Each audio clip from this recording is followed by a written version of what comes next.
ये ऐसा हमारे आचार्यों ने कहा है कि वियोग बहुत आवश्यक है। इतने सारे शहरों में कथा होती है, इतने सारे शहरों में लाल जी जाते हैं, पर सबको 2-2, 3-3 वर्ष का वियोग होता है लाल जी का। और जब वियोग होता है ना, तो फिर उनकी इच्छा, उनकी भावना, वो सब बहुत तत्पर होती है। राहुल केला में हर वर्ष कथा होगी तो आप लोग आलसी हो जाओगे। पास में कहीं कथा होगी तो आ तो रहे हैं, अभी सितंबर में यहीं आ रहे हैं, वहां क्या जाएं हम। अब जहां कथा नहीं होती बेचारे वो दौड़ दौड़ के आते हैं, ये महाराज जी 2 साल नहीं आएंगे, लाल जी के दर्शन नहीं होंगे, तो वहां चलो। इसलिए अभी तो पहले से ही हम दे चुके हैं, नहीं तो आगे से तो ये रखा है कि एक शहर में कम से कम 5 साल का गैप होना चाहिए दोबारा कथा में। मतलब एक बार जब व्यक्ति कथा सुनने आवे तो अगली बार आवे तो या तो ब्याह करके आवे या बालकों के साथ आवे। 5 साल 3 साल का तो कम से कम गैप होना चाहिए। वियोग से भक्ति पुष्ट होती है। यदि व्यक्ति को कभी वियोग ना हो तो पुष्टता नहीं आ पाएगी। पुष्टता मतलब स्थिरता। इसलिए वियोग आवश्यक है। किसी भी संबंध में हो, आपके सांसारिक संबंधों में भी यदि वियोग का अनुभव आपको नहीं होता है, बिछोह का अनुभव आपको नहीं होता है, तो वो संबंध, उसकी वैल्यू नहीं कर पाओगे आप। इसलिए थोड़ा बहुत विछोह, वियोग ये आवश्यक है। और भक्ति में तो बहुत ज्यादा, भक्ति में तो बहुत ज्यादा। हमने एक दिन कथा में बताया ना, चैतन्य महाप्रभु अपने 24 वर्ष जगन्नाथपुरी निवास में केवल 2 बार गरुण स्तंभ पार करके आगे गए, नहीं तो वहीं पीछे से ही दर्शन करते थे। जबकि वहां से कितनी दूर दिखते हैं जगन्नाथ जी। क्योंकि कहीं ना कहीं वियोग में, कहीं ना कहीं विछोह में उत्कंठा, तड़प बढ़ती है मिलन की। और इसीलिए महाप्रभु जी के भावों को सब लोग जानते हैं कि चैतन्य महाप्रभु किसी का स्पर्श मात्र कर देते थे तो उसमें भक्ति प्रकट हो जाती थी। विछोह वियोग बहुत आवश्यक। इसीलिए ठाकुर जी रास विहार में अंतर ध्यान होते हैं। रास लीला करते करते गोपियों के बीच से अंतर ध्यान हुए, और अंतर ध्यान होकर के जब पुनः आए तब महारास हुआ। तो बीच में कुछ समय का विछोह वियोग आवश्यक है। अब एक बात बोलें आपको, वियोग का अनुभव कृष्ण लीला में किसको नहीं हुआ बताओ? यदुवंशियों को। उन यदुवंशियों को वियोग का अनुभव नहीं हुआ, इसके कारण नाश करवाना पड़ा ठाकुर जी को। आज कथा ठाकुर जी के गृहस्थाश्रम की है, उसमें सब लीला आती है, लेकिन अभी बात शुरू हुई है तो मैं अंत पहले बता देता हूं।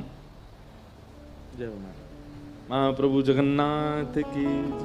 ये हमारे जगन्नाथ जी के श्रृंगारी महाप्रभु जगन्नाथ जी की ध्वजा सेवा में रहते हैं। महाप्रभु जी के खूब सुंदर सुंदर भाव प्रकट करते हैं। ऐसे आप पधारे, आपको बारंबार वंदन, खूब खूब नमन करते हैं। जय हो। क्या बता रहा था मैं? यदुवंशी। राम अवतार में क्या हुआ था? श्री रामावतार में, सब लोग इधर देखो, भगवान जब रावण से युद्ध करने जा रहे थे, अब आपको आश्चर्य नहीं होता, वानरों की सेना लेकर के गए। इतने बड़े बड़े राक्षसों से युद्ध करने के लिए ठाकुर जी वानरों की सेना लेकर के गए। जो रामावतार में हुआ वही कृष्णावतार में हुआ। क्या कि जब राम रावण युद्ध के लिए वानर सेनाओं का चयन किया गया, तो श्री राम जी ने अपने जैसा बल समस्त वानरों को प्रदान कर दिया। मतलब भगवान में जो 6 भग होते हैं, 6 ऐश्वर्य होते हैं, और जिन शक्तियों से साक्षात भगवान नियुक्त होते हैं, उन सब भक्तियों का अंश वानरों को दिया ठाकुर जी ने, ताकि वे युद्ध कर सकें। नहीं तो रावण की सेना कोई सामान्य नहीं थी।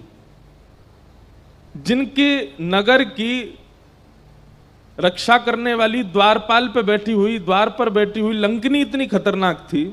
सोचो, द्वारपाल इतना खतरनाक है तो भीतर रहने वाले लोग कितने खतरनाक। उनसे वानर युद्ध कर रहे हैं। वानरों में इतनी शक्ति होती है? नहीं होती। राम जी ने अपनी शक्ति से युक्त किया वानरों को। इसीलिए हनुमान जी महाराज कहते हैं तब प्रताप रघुनाथ, ये मेरा बल नहीं है, ये राम जी का बल है। लेकिन राम लीला में अद्भुतता ये हुई कि राम रावण युद्ध के बाद वानरों ने उन शक्तियों को वापस कर दिया, ठाकुर जी के चरणों में निवेदित कर दिया। बोले नाथ, आवश्यकता के लिए आपने हमको योग्यता प्रदान की, अब वही योग्यता हम आपको वापस कर रहे हैं, ये शक्ति हमारी नहीं है। ठीक वैसे ही भगवान ने यदुवंशियों को अपनी शक्ति प्रदान की। जैसे भगवान श्री कृष्ण हैं चतुर्भुज रूपधारी, वैसे ही सब यदुवंशी हैं।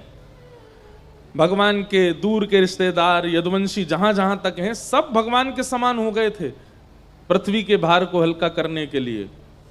लेकिन पृथ्वी का भार हल्का हो गया, उसके बाद यदुवंशियों ने शक्ति वापस नहीं की ठाकुर जी को, बल्कि अभिमान करने लगे।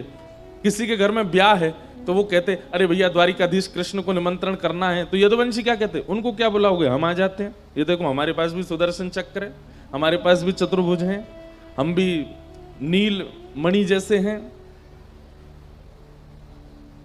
कहने का अभिप्राय शक्ति प्रदान प्रभु ने सतयुग में त्रेता में भी की है, लेकिन त्रेता के वानरों ने शक्ति को वापस किया। शक्ति प्रदान द्वापर में भी की है, लेकिन यदुवंशियों को उसका अभिमान हो गया, इसलिए भगवान को नाश करवाना पड़ा। विचार कीजिएगा इस विषय पर। आपके पास जो भी शक्तियां हैं ये सब ठाकुर जी ने दी हैं, चाहे वो देखने की, सुनने की, पाने की, करने की, सोचने की, समस्त शक्तियां ठाकुर जी ने दी हैं। उन शक्तियों से अपने जीवन को, अन्यों के जीवन को और संसार को सुदृढ़ बनाओ।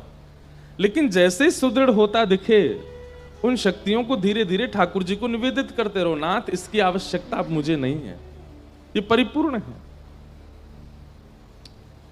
क्योंकि कहीं ना कहीं ठाकुर जी के द्वारा दिए गए बल का जब आप अतिभोग करते हैं, तो यदुवंशियों के साथ जो हुआ वो हमारे साथ भी होगा, नाश। मुझ में बोलने की शक्ति है, आप में कुछ करने की शक्ति है, कुछ किसी में कुछ सोचने की शक्ति है, किसी पर धन की शक्ति है, किसी में शारीरिक बल की शक्ति है। उसका एक समय तक उपभोग करने के बाद फिर श्री जगन्नाथ महाप्रभु को निवेदित कर देना चाहिए। हे महाप्रभु जी, अब इसका अधिकार आपका है, हमारा जीवन यापन हो चुका, अब हमें इसकी आवश्यकता नहीं है। तब ठाकुर जी आनंदित होते हैं, बोले देखो ये अच्छा है। इसलिए हनुमान जी ठाकुर जी के परम सखा हैं, हनुमान जी ठाकुर जी के परम शिष्य हैं।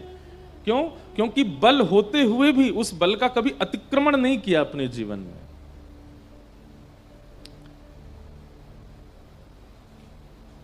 आपको पता है हनुमान जी महाराज कितने बलवान हैं, पूरा विश्व जानता है, सब लोग उसकी चर्चा करते हैं। लेकिन हनुमान जी महाराज अपने बल को सदा छिपा करके रखते हैं, अपने बल को प्रकट नहीं करते। प्रकट करने में किस स्थिति में आते हैं? प्रभु चरित्र सुनवे को रसिया, कथा सुनने के रसिया हैं। हनुमान जी अति बलवान हैं, अति बुद्धिमान हैं, सर्वगुण संपन्न हैं, लेकिन ठाकुर जी की भक्ति से सारे गुणों को दबा के रखते हैं, उनको प्रकट नहीं होने देते। कई बार ऐसा होता है कि आप लोग जब ज्ञानी हो जाते हैं ना, या हम लोग ज्ञानी हो जाते हैं, तो हम अपने चाल चलन में भी ज्ञान को छलकाते रहते हैं। ज्ञानी व्यक्ति चल करके आता है तो उसके आव भाव, बैठना उठना, उसके रूप स्वरूप से पता चल जाता है कि ज्ञानी है। कोई व्यक्ति धनवान हो जाता है तो वो अपने कपड़ों को ही ऐसे पहनने लगता है कि सामने वाले को पता लगे कि मैं धनवान हूं। पर वैष्णव का स्वरूप है अपने समस्त गुणों को भक्ति के अंतर्गत छिपा के रखता है, उनको प्रकट नहीं होने देता। भले ही उसमें बहुत ज्ञानी है, लेकिन जब बैठेगा तो ऐसा लगेगा इसको कुछ नहीं पता, ये अत्यंत अबोध है। हमारे पूज्य पिताजी महाराज के गुरुदेव, हमारे दादा गुरुदेव अनंत श्री विभूषित श्री रामानुज प्रपन्नाचार्य गुरु जी महाराज, हमने उनका दर्शन नहीं किया। 5 महीने के थे हम जब गुरु जी भगवत धाम प्रस्थान किए, लेकिन उनके बारे में सुना है। कैसा जीवन! श्रीमद् भागवत में संस्कृत के श्लोक पढ़ते थे और बोलते हिंदी थे, मतलब संस्कृत पढ़ रहे हैं और उसका अनुवाद बोल रहे हैं, इतने विद्वान थे। जबकि व्यक्ति को क्या होगा कि वो पहले भाव का अध्ययन कर लेगा, अध्ययन करने के बाद फिर उसका ट्रांसलेशन करेगा। लेकिन वो पढ़ते संस्कृत में थे, बोलते इंग्लिश में थे। आपको अंग्रेजी आती है, आप अंग्रेजी पहले एक बार पूरा अक्षर पढ़ लोगे, उसके बाद उसकी व्याख्या करोगे। लेकिन गुरुजी पढ़ते थे संस्कृत, बोलते थे हिंदी, इतने विद्वान, लेकिन रहनी कैसी? अत्यंत सामान्य। हमारे पिताजी महाराज बताते हैं, हम कभी गुरुजी की धोती और बगलबंदी अगर धुलवा देते थे बाहर, बढ़िया प्रेस करवा के, कलफ लगवा के, तो गुरुजी उन कपड़ों को लेते और कुएं के पानी में फिर स्वयं धोते और निचोड़ के सुखा के फिर पहनते। हमारी माताजी बताती हैं, कभी हम अच्छी सब्जी रोटी कुछ बढ़िया बना देते तो सब्जी पा करके बोलते, सुनो थोड़ा नींबू लेके आओ, थोड़ा दही लेके आओ। क्यों? सब्जी ज्यादा स्वादिष्ट बन गई है, तो उसमें नींबू डाल के उसको खट्टा कर देते थे, दही डाल करके उसको बेस्वाद कर देते थे। क्यों? कि कहीं जीव को अच्छा पानी की आदत ना लग जाए। इतना संयम करते हैं वैष्णवाचार्य, तब जाकर के भगवत अनुभव होता है। हम लोग चट्टपने में हमारी कोई कमी नहीं है, हम आपकी नहीं अपने आप को भी जोड़ रहे हैं। पहनने ओढ़ने में कहीं तक हम लोग कोई देहाभिमान शून्य ही नहीं होते कभी भी, और फिर हम ठाकुर जी को भजना चाहते हैं। आप कहेंगे महाराज जी इसमें क्या भोजन करने वाले, अच्छे पहनने वाले को ठाकुर जी नहीं मिलते? बात वो नहीं है। वैष्णव का स्वरूप ऐसा होता है कि वो स्वयं अच्छा ना खाए, ठाकुर जी को खिलाएगा। स्वयं अच्छा बन के ना रहे, ठाकुर जी को बनाएगा। स्वयं का श्रृंगार ना हो, लेकिन ठाकुर जी का होना चाहिए। वो श्रृंगार में मतलब जो जो संसार के व्यवहार अपने लिए विचार करते हैं, वो सब ठाकुर जी के लिए विचार करता है, अपने लिए नहीं। ये वैष्णव का स्वरूप है। वो अपने ज्ञान को, अपनी बुद्धि को, अपने बल को, सबको भक्ति के लेप में छिपा करके रखता है, उसको प्रकट नहीं होने देता।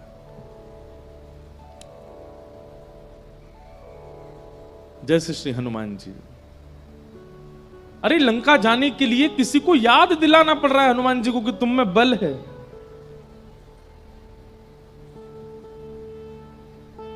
ऐसे श्री हनुमान जी क्यों? भक्ति में रमे रहते हैं, भक्ति में ओतप्रोत हैं। तो महाप्रभु जगन्नाथ जी की बड़ी कृपा है कि आप सब राउरकेला वासियों को ये कथा का अनुभव होता रहता है, पर वियोग आवश्यक है। तो अभी तो 2 साल वियोग नहीं है आपके पास, खूब कथा हो रही हैं, लेकिन फिर उसके बाद थोड़ा वियोग करना पड़ेगा। आइए आज के प्रसंग में प्रवेश करें। रुक्मणी जी के साथ ठाकुर जी का विवाह हुआ। हम अनेक बार अनेक कथाओं में इस बात को स्पष्ट कर चुके हैं कि रुक्मणी जी से ही क्यों विवाह हुआ, किशोरी जी से क्यों नहीं हुआ। देखो, अब प्रमाणित ग्रंथ भागवत में उसका वर्णन नहीं है, पर कई ऐसे रहस्यात्मक गूढ़ ग्रंथ हैं, उनमें ठाकुर जी के विवाह का प्रसंग है। अभी दत्त धाम नासिक में कथा थी, तो वहां हमने ठाकुर जी के विवाह महोत्सव की चर्चा की थी। कैसे ब्रह्मा जी ने आकर के ठाकुर जी का विवाह किया, आदि आदि सब विषय वहां कहे गए थे। उनका हमारे ब्रज के साहित्यों में और गर्ग संहिता, ब्रह्म वैवर्त पुराण आदि ग्रंथों में वर्णन है। लेकिन श्रीमद् भागवत में भगवान की बहुत अंतरंग लीलाओं को ज्यादा प्रस्तुत नहीं किया, क्योंकि अधिकारी और अनधिकारी का विचार किया है। लोग अधिकारी हैं कि नहीं। श्री राधा तत्व, श्री किशोरी जी का तत्व अत्यंत गूढ़ है, अत्यंत रहस्यमय है। आप लोग उनका नाम जपते हैं, आप लोग किशोरी जी का नाम सुनते ही खड़े हो जाते हैं, नृत्य करने लगते हैं, आनंदित हो जाते हैं, वृंदावन बरसाना दर्शन करने जाते हैं, पर उनके मूल तत्व को समझने की सामर्थ्य वो तो कोई सद्गुरु ही प्रदान कर सकते हैं। उनके मूल भाव को जानने की सामर्थ्य किशोरी जी साधारण नहीं है। उनका प्रादुर्भाव धराधाम पर ज्ञान, भक्ति, वैराग्य आदि के स्थापन के लिए नहीं हुआ है। किशोरी जी का प्रादुर्भाव धराधाम पर केवल और केवल रसिक जनों को प्रेम रस पिलाने के लिए हुआ है। रसिक कौन है? जो सदा रस में ही रहते हैं, जिनके लिए ठाकुर जी की द्वारिका लीला, ठाकुर जी की ऐश्वर्य लीला प्रधान नहीं है। ठाकुर जी की बाल लीला, ठाकुर जी की भाव लीला, जो इसी में ही रमे रहते हैं। हमारे हितरवंश महाप्रभु कहते हैं, हित 84 जी का पहला पद, जोई जोई प्यारो करे सोई मोहे भावे, जोई जोई प्यारो करे सोई मोहे भावे, जोई जोई प्यारो करे सोई मोहे भावे, जोई जोई प्यारो करे सोई मोहे भावे। देखो कैसा समर्पण, बोले मुझे तो वही भाता है जो मेरा प्यारो करता है, उसके अतिरिक्त मेरे मन को प्रिय लगने वाली कोई बात नहीं है। जो श्याम सुंदर कर रहे हैं, जो मेरे प्यारे कर रहे हैं, वो मुझे सब प्रिय है। भावे मोहे जोई सोई सोई कर प्यारे, भावे मोहे जोई सोई कर। अब ऐसे भाव वालों के लिए हैं श्री किशोरी जी। ये वृंदावन के ब्रज के अंतरंग भाव, इनमें सबका प्रवेश नहीं हो पाता। अत्यंत गूढ़मय, अत्यंत रहस्यमय भाव हैं ये ब्रज के। हे मोको तो भावती ठौर प्यारे के नैनन में, मोको भावती ठौर प्यारे, हे मोको तो भावती ठौर प्यारे के नैनन में, मोको तो भावती ठौर प्यारे के नैनन में। हाँ प्यारो भयो चाहे मेरे नैनन को तारे, प्यारो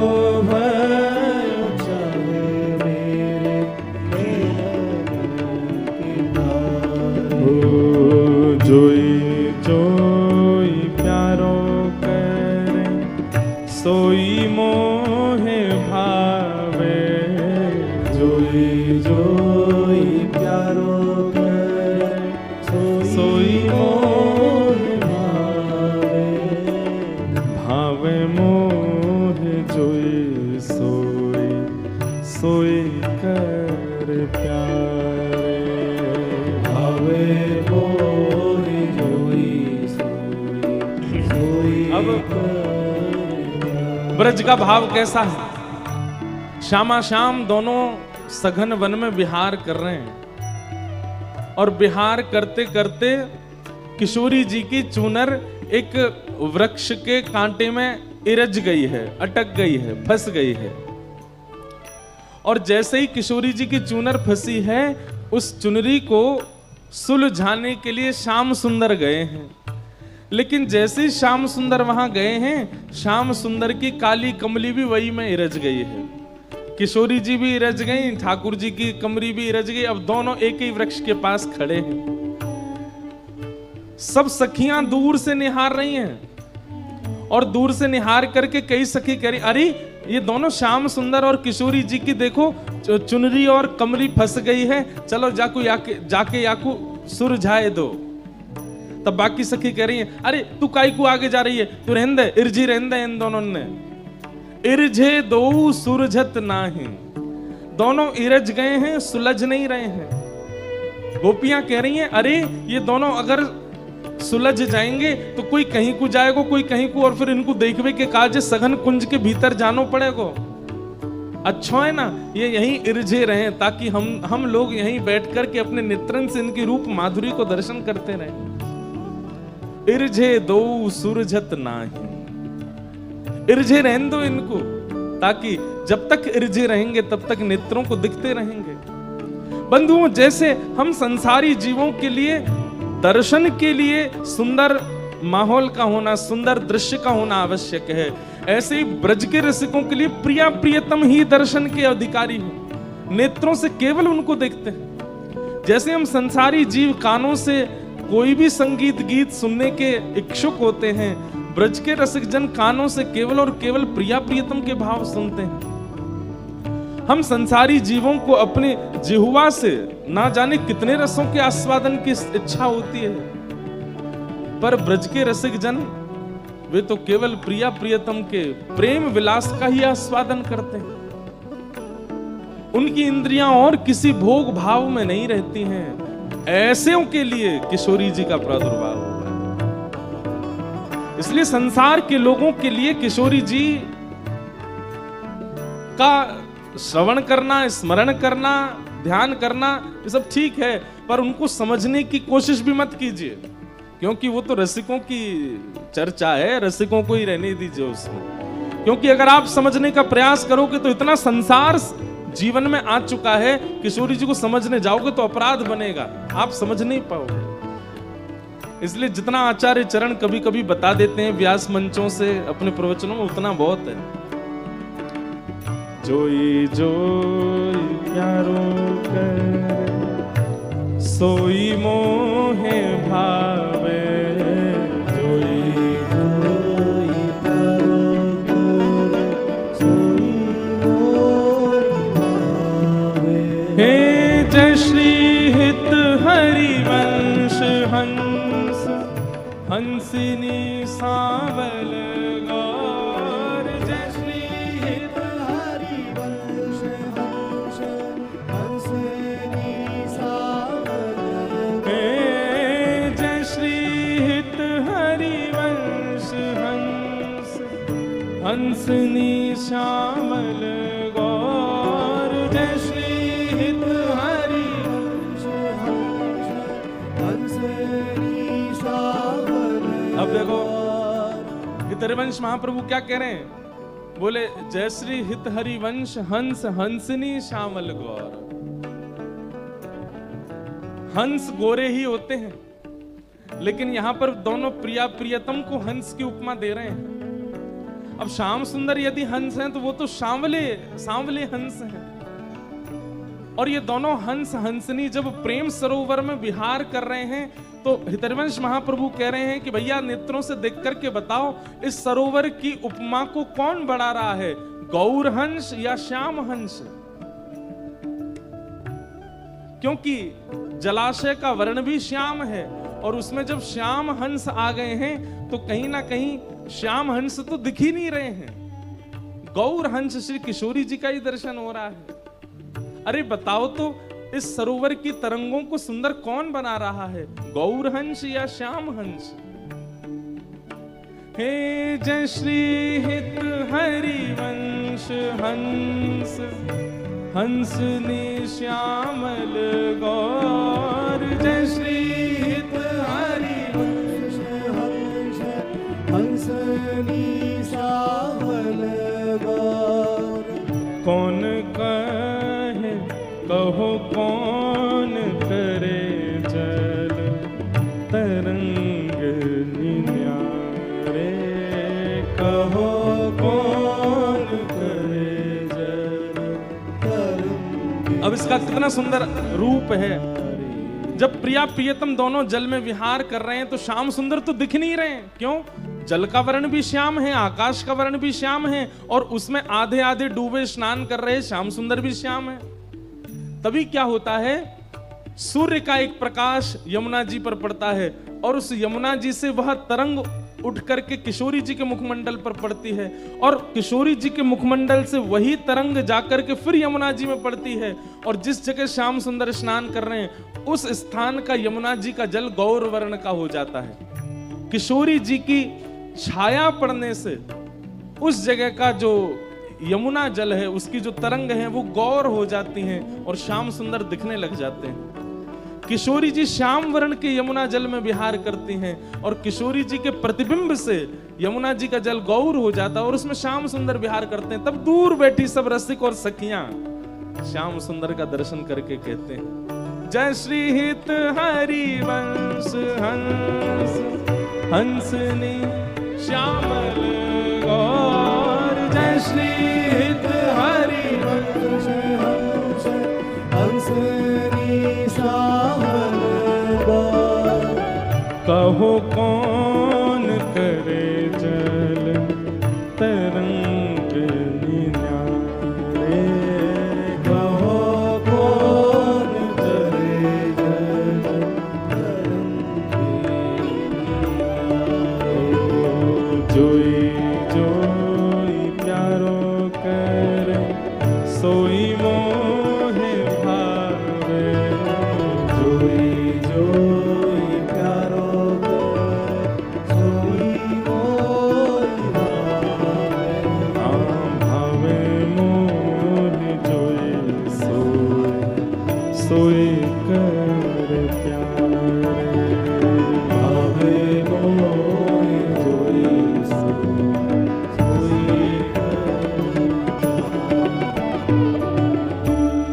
वृंदावन ब्रज भाव बिल्कुल अलग है, सबको समझ नहीं आ सकता। अब यहां तो हम लोग दो ज्ञान वैराग्य की चर्चा करते हैं, वृंदावन वाले क्या चर्चा करते हैं पता है? वृंदावन वाले कहते हैं, बोले ठाकुर जी किशोरी जी से पूर्णिमा पर मिलते हैं। आज हम क्यों बोल रहे हैं हमें ही नहीं पता, क्यों वृंदावन रस आ रहा है बार बार, सुन लो। अब वृंदावन के रसिकों की क्या उनकी सोच क्या है?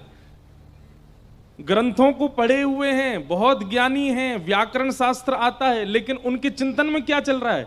चिंतन में यह चलता है ठाकुर जी और किशोरी जी रोज मिलते हैं जी, रोज मिलते हैं, तो पूर्णिमा पर मिलते होंगे तो ठाकुर जी दिखते होंगे, लेकिन पूर्णिमा के बाद जैसी चंद्रमा घटने लग जाता होगा किशोरी जी को ठाकुर जी दिखते कैसे होंगे? और अमावस्या पर तो क्या ही करना पड़ता होगा किशोरी जी को। अमावस्या पे ठाकुर जी तो मिलते हैं अमावस्या को भी, अब अमावस्या को तो ठाकुर जी अंतर ध्यान हो जाते होंगे, किशोरी जी को कहनी पड़ती हो कि श्याम सुंदर ने हंसो, दांत दिखेंगे तो पता चलेगी तुम कहां हो। अब ये चिंतन है ब्रजवासियों का।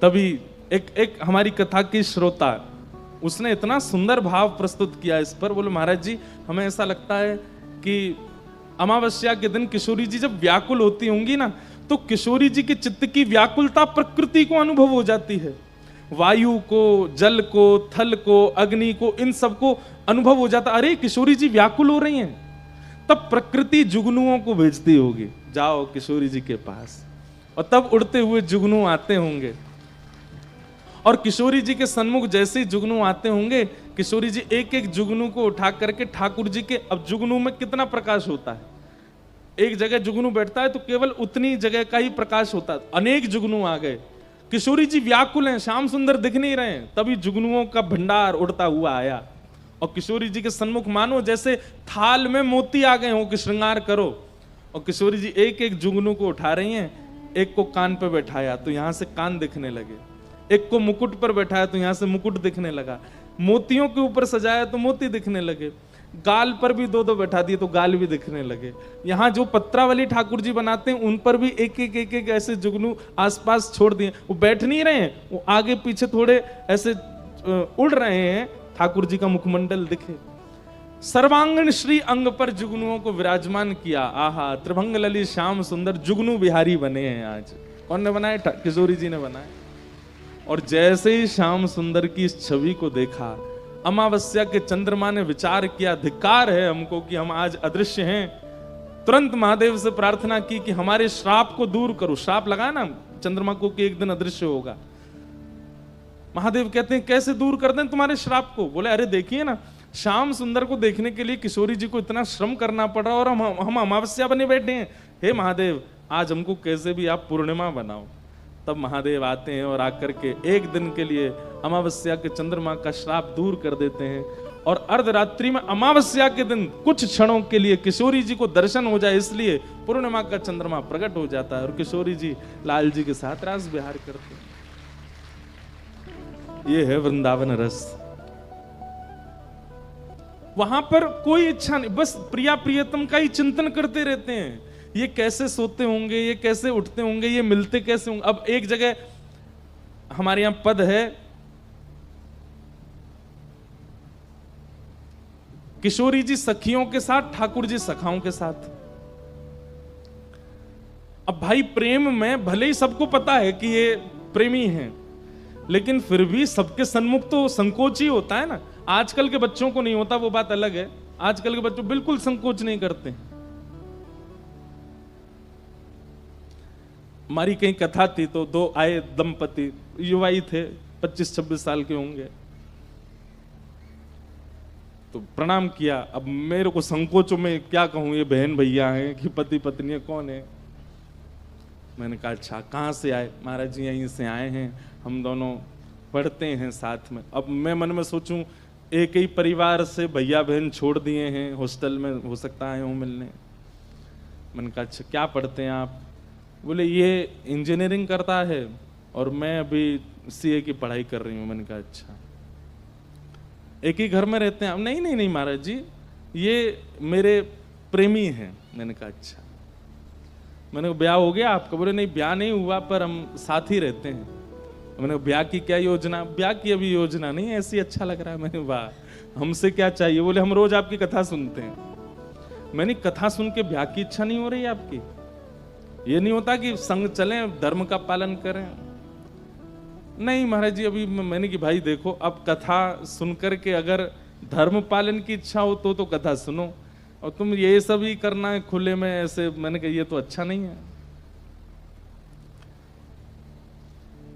आजकल के युवाओं को संकोच नहीं होता। पर प्रेम, एक बात लिख लीजिएगा, प्रेम शुद्ध वही है जहां संकोच है।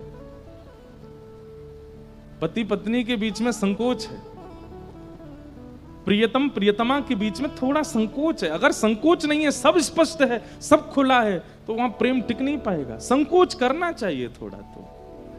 तो किशोरी जी संकोच करती हैं सबके सामने ठाकुर जी से बात करने में, भले ही सबको पता है, लेकिन जैसे ही श्याम सुंदर सामने से आते हैं तो किशोरी जी थोड़ी नजर छुपा लेती हैं, थोड़ा ऐसे खुद को ढक लेती हैं, ललता विशाखा को आगे कर लेती हैं, तुम आगे चलो, देखो श्याम सुंदर आ रहे हैं। देखना भी है और संकोच भी करना है।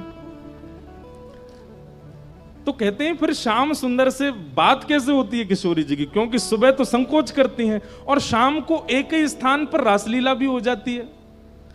ठाकुर जी को, किशोरी जी को कैसे पता होता है कि आज हमें कहां रास विहार करना है। बात तो हुई नहीं पूरे दिन।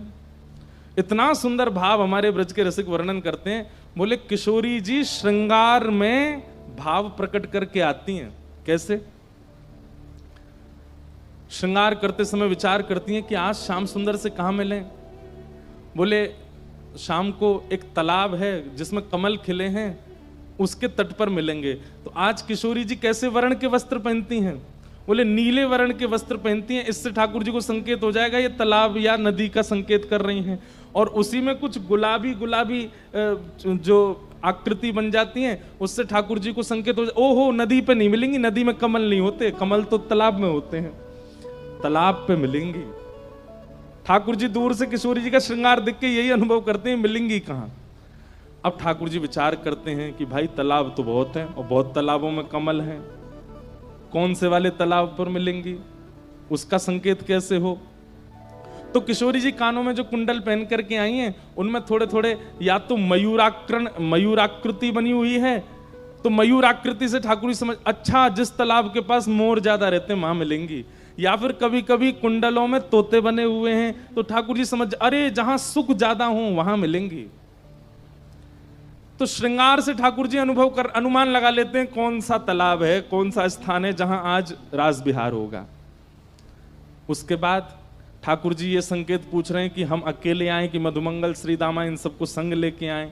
तो किशोरी जी के मुखमंडल को देख करके ठाकुर जी अनुभव करते हैं, केवल एक बिंदी लगी हो।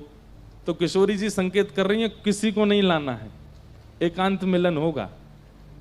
और यदि खूब पत्रावली बनी है, महाराज एक एक पत्रावली की भी 4-4 पत्रावलियां बनी हुई हैं, खूब सारी पत्रावली, और यहां पर खूब सुंदर सुंदर कपोल पर सुंदर चंदन की आकृति बनी है। तो ठाकुर जी समझ, आज तो महाराज होएगा।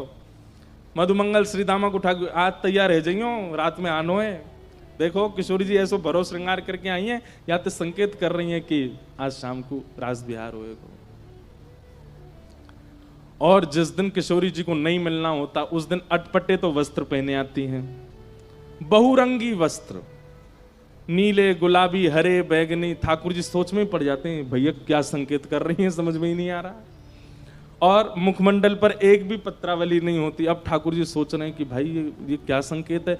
और उस दिन सबसे बड़ा संकेत क्या होता है, किशोरी जी ठाकुर जी को देखती ही नहीं है, निहारती नहीं है। ठाकुर जी समझ जाते हैं आज मान कर गई हैं भैया, ये तभी कोई संकेत नहीं है। फिर ठाकुर जी मान लीला को भंग करने के लिए कुछ ना कुछ योजना बना। अब ये प्रिया प्रियतम का सुख विलास है जिसमें वृंदावनी सदा रमे रहते, बड़े बड़े ज्ञानी, बड़े बड़े वैरागी, बड़े बड़े विरक्त छके रहते हैं ऐसे भावों में। इसके लिए किशोरी जी का आगमन हुआ। इसलिए रुक्मणी कृष्ण विवाह का प्रसंग भागवत जी में कहा गया, क्योंकि इसमें आप सब प्रवेश कर सकते हो। प्रिया प्रियतम के सुख विलास में सबका प्रवेश नहीं हो सकता। तो रुक्मणी जी के साथ ठाकुर जी का विवाह हुआ। आज तो भैया सूर्य नारायण बहुत ही जोर से चमक रहे हैं आकाश में, सब बहुत परेशान हो रहे हो। चिंता मत करो, अभी छटपट कथा पूरी करते हैं। नहीं पजर जाओगे सबरे, ब्रजभाषा में जलने को बोलते हैं पजर गयो। क्या बोल रहे हैं, पजर गयो।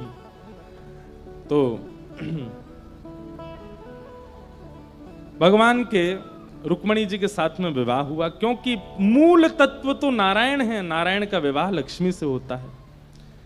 दूसरा विवाह ठाकुर जी का जामवती के साथ हुआ। तीसरा विवाह सत्यभामा के साथ हुआ। अच्छा एक बात बोले, आपको तो फिर भी इतने का हवा लग रही होगी, हमारे तो एसी बंद ही पड़े हैं, पता नहीं क्या हो गया इनको।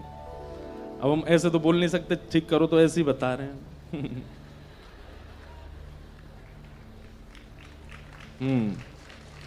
तो अब मुखिया को ही जब इतनी परेशानी होगी तो फिर बाकी के सब कैसे करेंगे। थोड़ा इधर घुमा दो, बस ठीक, थोड़ा नीचे कर दो। जय। तो क्या बता रहे थे, हाँ अब जब तक ब्रज की बात चल रही तब तक नहीं लगी हमको गर्मी। जैसे ही वहां से वापस आए तो लगा कि एसी तो चले ही नहीं रहे हैं।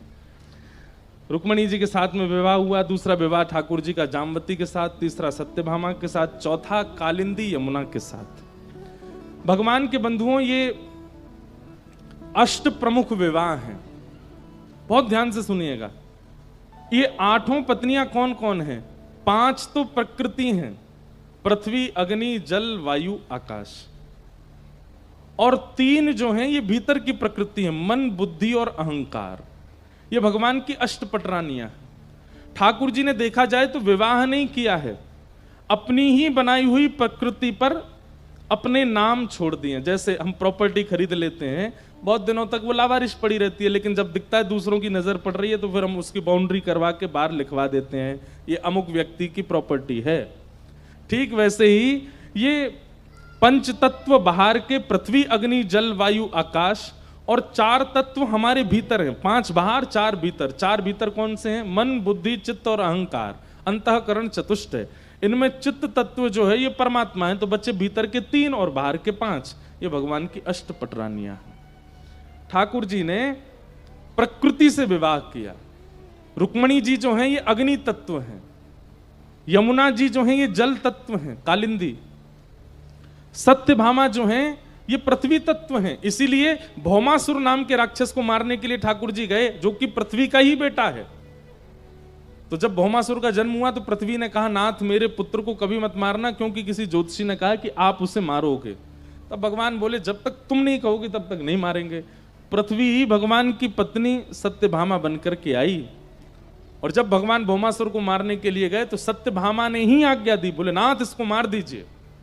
तब भगवान बोले तुमसे ही आज्ञा चाहिए थी, और भगवान ने भौमासुर का वध किया। तो पृथ्वी तत्व कौन?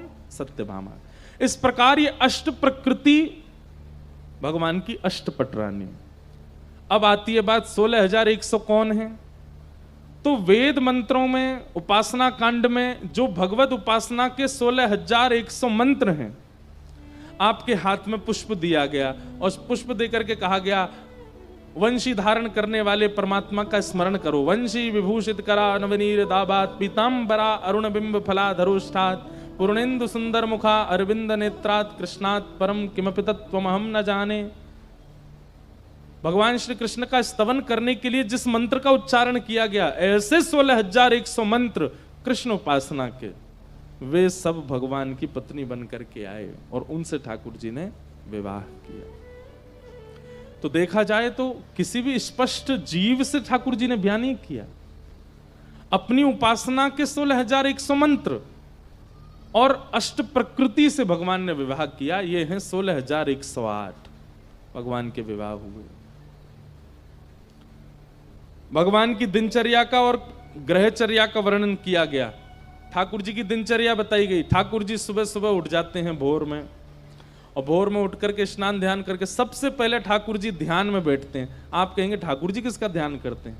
जो ठाकुर जी का स्मरण करते हैं उनका ठाकुर जी स्मरण करते हैं, स्तवन करते हैं। वृंदावन में कितने भक्त, जगन्नाथपुरी में कितने भक्त, उड़ीसा में कितने, सब भक्तों का स्मरण ठाकुर जी करते हैं।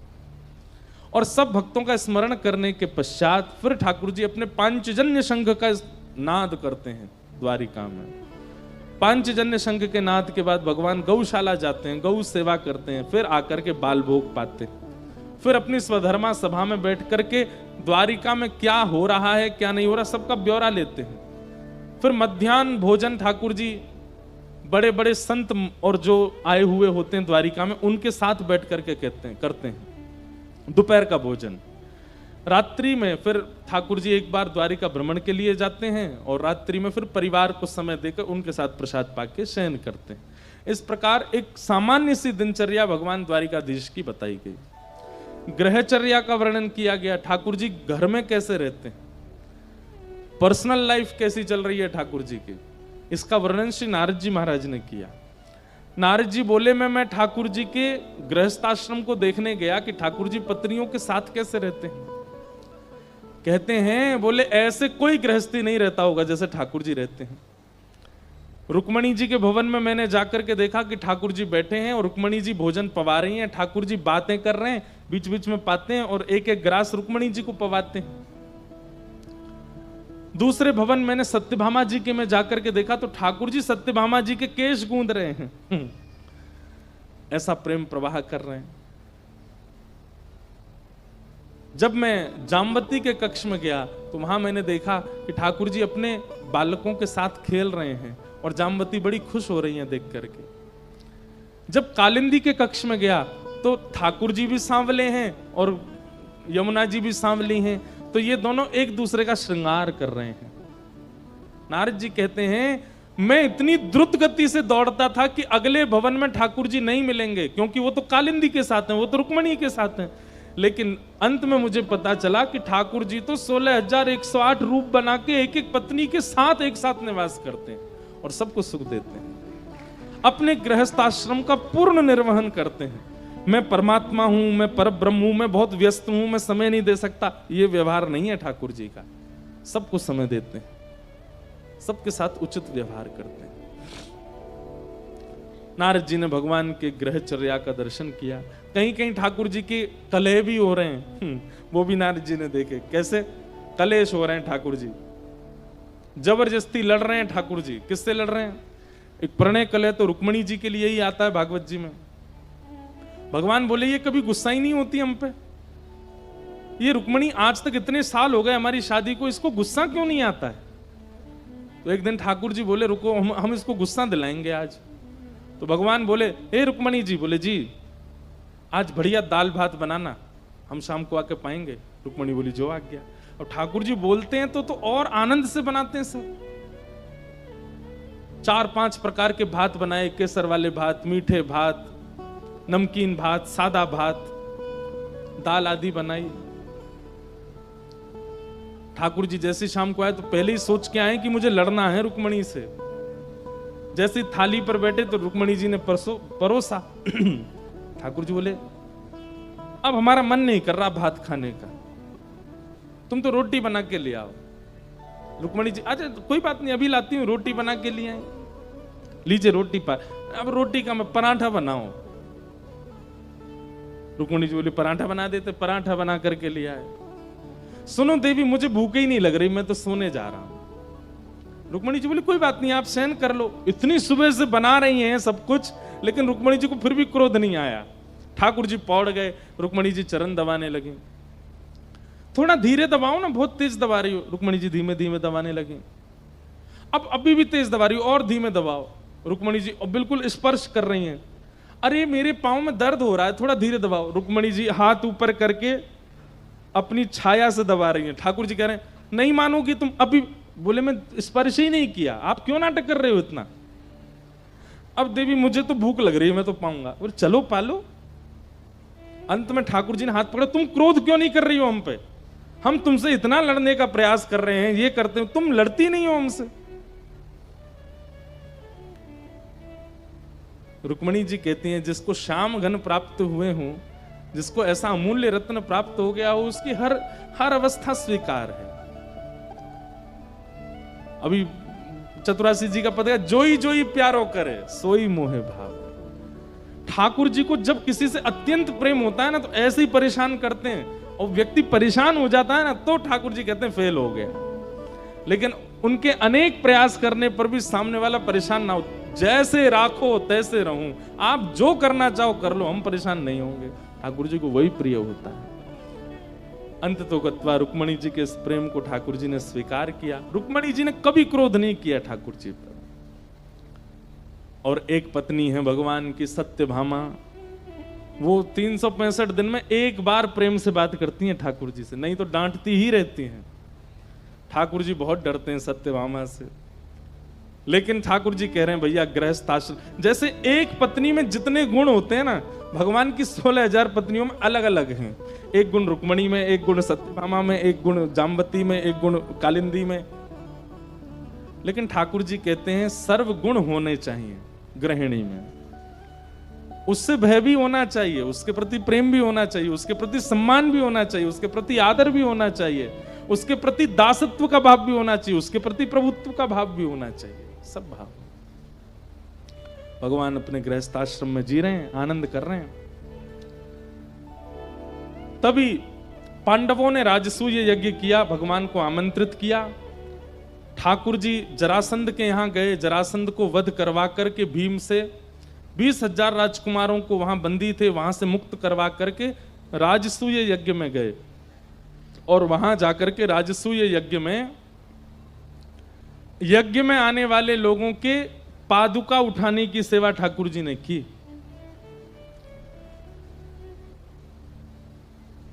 यज्ञ में जबकि अग्र पूजा भगवान की थी, भगवान को ही प्रधान पीठ दी गई थी, लेकिन फिर भी ठाकुर जी यज्ञ में एक सेवा लेते हैं। कौन सी सेवा? बोले जितने लोग यज्ञ में आएंगे सबकी पादुका उठा करके रखने का काम हमारा है। ये देख करके सब आनंदित हो गए। बोले नाथ, जीवन में वर्सेटाइल होना कोई आपसे सीखे। आपको दुनिया प्रभुत्व प्रदान करती है, पर आपका जो स्वरूप है, आपका जो स्वभाव है, वो सबके चित्त को मोह लेता है। भगवान का विष्णु सहस्त्र नाम में एक नाम आता है मान देना। ये दूसरों को मान देना जानते हैं। ठाकुर जी का स्वभाव क्या है? क्रेडिट्स दे देते हैं, करने के बाद भी सब कुछ आपको दे देंगे।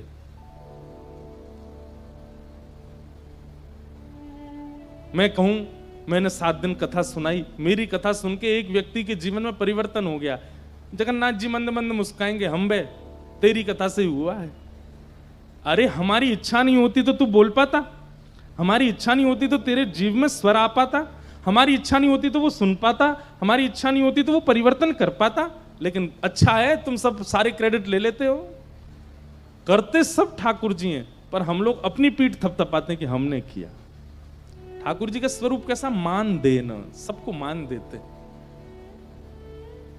अमानिना मान देना। और स्वयं कैसे मान रहित, कभी मान नहीं चाहते। ऐसे श्री कृष्ण राजसूय यज्ञ में गए, तभी वहां शिशुपाल भगवान को गालियां देने लगा। 100 से ऊपर गाली जैसे ही दी शिशुपाल ने, भगवान के सुदर्शन चक्र ने शिशुपाल का सर धड़ से अलग कर दिया। शिशुपाल का वध किया ठाकुर जी ने, यहां पर महाभारत की योजना बन गई। भगवान ने बहुत प्रयास किया कि युद्ध ना हो। ये बात याद रखिएगा। कई लोग मेरे से आके कहते हैं, बोले ठाकुर जी गीता में बार बार अर्जुन को कहते हैं तू युद्ध कर, तू युद्ध कर। बोले भगवान उसको चेता रहे हैं कि तू लड़। ऐसे परमात्मा जो लड़ने के लिए कहते हैं। मैंने कहा गीता से पहले की महाभारत सुनी है आपने? कितनी बार ठाकुर जी ने रोकने का प्रयास किया। स्वयं शांति दूत बनकर के गए दुर्योधन के पास और जाकर के कहा कि दुर्योधन युद्ध में सार नहीं है, कितने बालक अनाथ हो जाएंगे, कितनी माताएं विधवा हो जाएंगी, युद्ध मत करो, 5 गांव दे दो पांडवों को, हो गया काम। लेकिन दुर्योधन कहता है सुचक्र दास्यामी बिना युद्धेन केशव, सुई के नोक के बराबर जमीन भी बिना युद्ध के नहीं दूंगा। इसलिए जब मोह हुआ अर्जुन को कि ये अपने हैं, इनको मैं कैसे मारूं, तब भगवान कहते हैं उसने ये विचार नहीं किया कि तू अपना है, तू क्यों विचार कर रहा है। मैंने इतनी बार समझाया दुर्योधन को कि युद्ध नहीं करना चाहिए, लेकिन तब भी नहीं मानता है, और तू यहां पर कायरों की तरह अब कहता है कि मैं युद्ध नहीं करूंगा। अरे अर्जुन, युद्ध ना करना यह पक्ष तो मेरा था, लेकिन इस पर तुम्हें पहले ही हाथ खड़े कर देने चाहिए थे कि मैं युद्ध नहीं करूंगा। अब पूरी सभा बन गई है, युद्ध मैदान तैयार हो गया है, बीच में रथ खड़ा है, और अब तुम कह रहे हो युद्ध नहीं करूंगा। इससे तो तुम कायर साबित हो गए, इसलिए युद्ध करो। बंधुओं, ठाकुर जी का एक बहुत अच्छा फॉर्मूला है। क्या? आगे का पहले ही विचार करके सावधान हो जाओ। अगर पहले सावधान नहीं हुए और आगे पहुंच चुके हो तो फिर वहां से वापस मत आओ, आगे चलो। समझ में आई बात? आगे का पहले ही विचार करके सावधान हो जाओ, सावधानी बरतो। लेकिन पहले सावधान नहीं हुए और आगे बढ़ चुके हो तो अब पीछे मत आओ, अब आगे ही बढ़ो, और आगे और सावधानी कैसे रख सकते हैं उसको करने का प्रयास करो। ठाकुर जी कहते हैं कुछ गलत करने से पहले सोच लिया करो कि इसका परिणाम क्या होगा, और अगर आपने परिणाम नहीं सोचा है, गलत करने लग गए हो, तो फिर गलत स्थिति में आकर के अब वहां कायरों की तरह रोइए मत कि मैंने क्या कर दिया, मुझसे अपराध हो गया, मैंने ऐसा नहीं किया होता तो अच्छा रहता, मैंने पिताजी की बात मानी होती तो। अब रो मत वहां पर। अब जो बिगड़ गया है आगे कैसे संभलेगा उसका विचार करो। यह ठाकुर जी का फॉर्मूला रहता है। स्थिति से बचने वाले और भागने वाले ठाकुर जी को प्रिय नहीं है।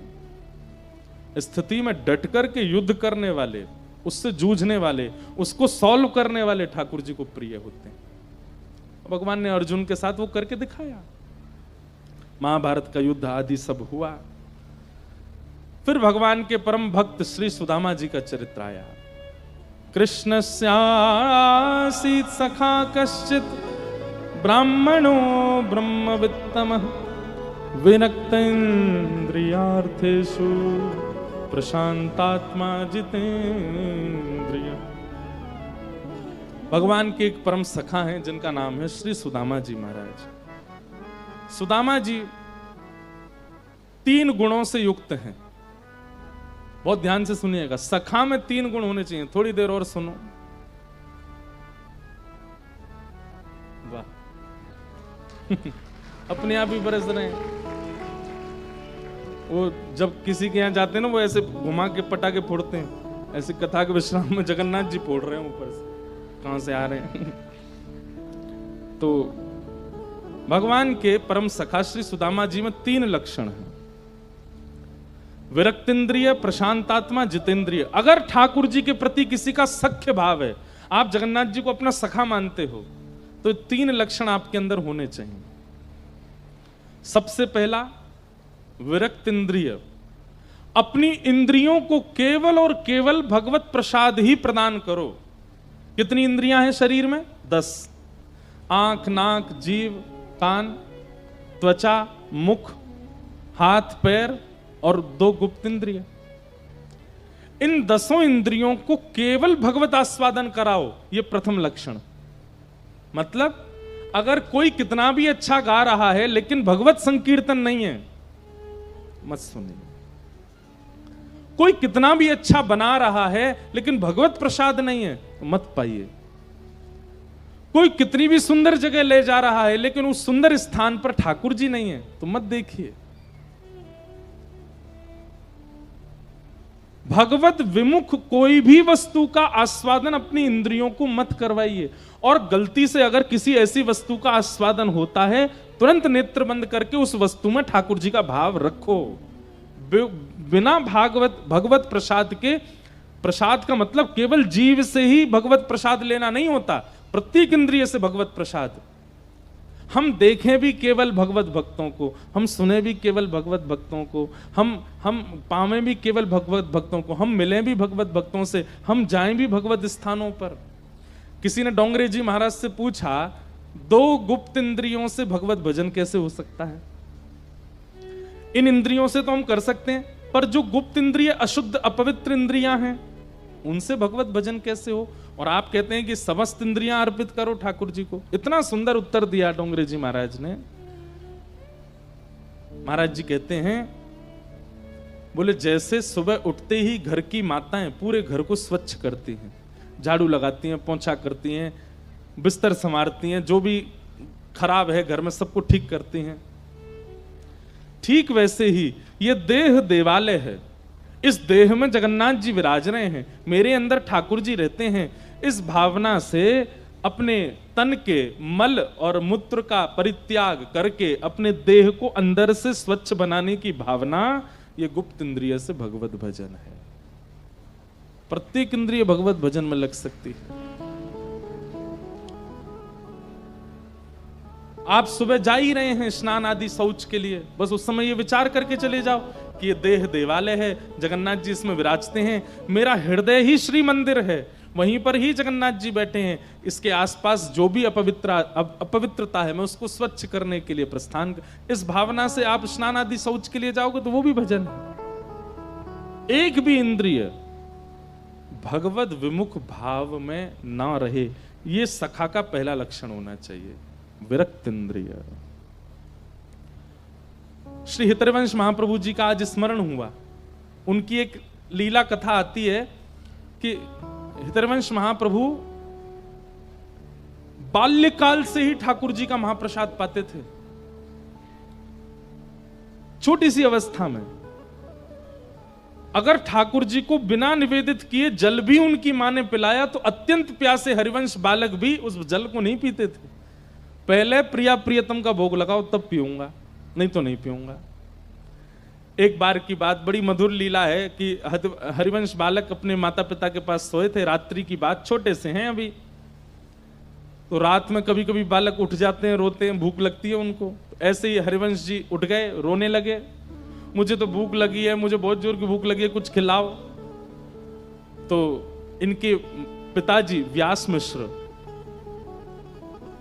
अरे बालक तू रात में क्यों रो रहा है? अरे लाला सो जा, सुबह उठ जाएगा फिर तेरे को भोग लगा के पवाएंगे, अब तू बिना भोग के पावे नहीं, रात में ठाकुर जी शयन कर रहे हैं, उनका भोग कैसे लगेगा, सो जा।